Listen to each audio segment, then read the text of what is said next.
Well, I think I was always clear with everybody when we formed the Council of Ministers back in 2021 that, it would not be permanent appointments for 5 years and that everybody could just settle into a standard routine. There was always a view that we would undertake I would undertake a strategic midterm look at council. There have been some natural changes over the last couple of years, which everybody is aware of. Julie's done a very, very strong job. She's put in a lot of foundations and strong platforms into education in line with our island plan. But like every leadership team in whatever sphere, you need to keep evolving and developing. And it's the right time now for Daphne Caine to come in. Daphne has got a long history of fighting for education, I think, and is passionate about educational delivery. And, it's right to give somebody else a chance now to build on the really strong foundations that Julie's put in place. The day after the budget, though, many people will be questioning, did the departmental overspend have any play in this? No, absolutely not. No, I mean, as you know, there were other departmental overspends in health, infrastructure, and indeed home affairs. So absolutely categorically nothing to do with this. As I said, I mean, this is fundamentally about evolving a team and taking things forward. And in lots of spheres, where you see team performance, those teams need sometimes to change and different thinking, fresh thinking brought in. And as I said, Julie's done a really, really strong job. She's put in a lot of foundations. She's delivered on a quality assurance scheme. She's brought forward the master plan for Castle Rushen. But like everything else, it's now a good time to make a change, bring that fresh thinking in and build on the positive platform that Julie's put in place. What do you mean by fresh thinking? Because you've described Julie Edge as having diligence, dignity and a strong sense of duty. Why stray away from fairly strong principles like that? Well, because, it's the right time. They've got to think about the balance of the Council of Ministers, where we are in the natural evolution of our island plan. And we need to take forward now the platform, as I said, that Julie has brought in place. I think Daphne offers a more direct focus on the specifics of education. She's really clearly demonstrated her interest and her passion for ensuring we are delivering the very best in education for our children, in terms of particularly supporting our head teachers. And that change of emphasis will be right for us to take education forward at this precise time. I don't suppose many people will be able to ignore, though, the recent fallout over the southern swimming pool. Can you assure there's nothing to do with the minister's performance in the past year that has caused you to think it's the right time for this strategic change? It's simply a case of this is what you want for your administration. Yeah, absolutely. I think, teams need to change and they need to develop, and they shouldn't just live in the comfort zone. And, there have been changes in other areas. That's clearly on the record. And, as I said, I think the platform's been put in place for us in education. Julie's performed, as I said in my letter to her, with diligence, dignity, strong sense of duty. She's achieved what she's achieved.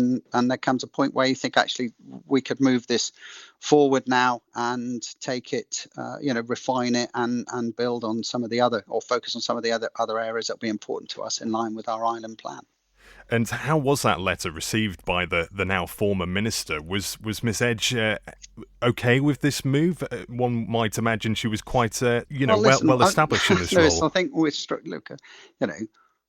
talk to ministers all the time about these issues. They're never easy, are they? But Julie's been incredibly professional all through the time that she's done the job. And, I have to take responsibility for evolving the team and making sure that we're performing to the very, very best for the occasion.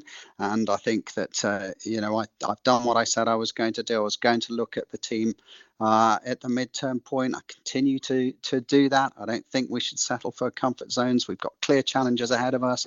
Treasury Minister delivered a difficult budget yesterday, but our commitments are to make sure that we're doing the very best for the people of this island in all the public services that we're delivering. But clearly a big emphasis at the moment is on health and education.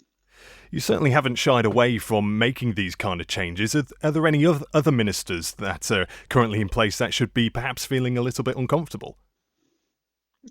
Look, I think I've always been clear. The Council of Ministers has never stood still for a minute. We've had a courteous, professional, but it can be a challenging environment. I think that's the right thing to do. We have an ambitious island plan to deliver. We've set ambitious targets for the island. We should be challenging ourselves from a performance level perspective. I'm sure a lot of people will say there's lots of areas we can improve on. We've set out, and we will debate with Tynwald next month, the island plan. That's a refined island plan. It refocuses our priorities. And I clearly said yesterday in the speech, there's a number in my budget contribution that there's a number of areas now we need to focus on, including our prioritisation and our financial disciplines. There's a lot to do. Julie's made a significant contribution. I'm really thankful to her for that, and it's right to give Daphne a chance to build on that now. And tell us then what Daphne can bring to the table that perhaps Julie wasn't able to. Well, I've already tried to explain it to you. I think Daphne's got a good track record of campaigning for education facilities, for the quality of education, and she is right and has the ability to come in and try and evidence to us all that this will benefit us. And she sits very nicely, and she's been very supportive in terms of what we're delivering in the island plan. So, as I said, it's a chance for fresh thinking. It's not a detriment on Julie. It's really a positive endorsement, both of what Julie's done, but also what Daphne can bring to the table.